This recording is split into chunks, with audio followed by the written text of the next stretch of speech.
नाही संपणार नाही माझ्या शुभाचा दरारा. सर्वांना नमस्कार. माझे नाव सायली आहे. आज आपण 19 फेब्रुवारी छत्रपती शिवाजी महाराज यांची जयंती साजरी करत आहोत.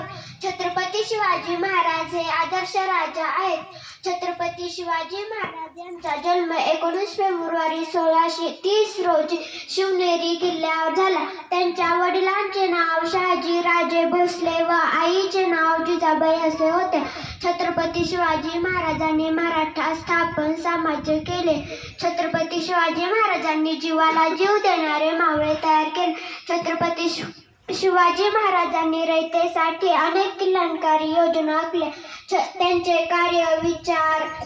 कार्यविचार आपल्याला आजही प्रेरणा देते. सर्वांना शिवजयंतीच्या हार्दिक शुभेच्छा. प्रौढ प्रताप पुरंदर क्षत्रिय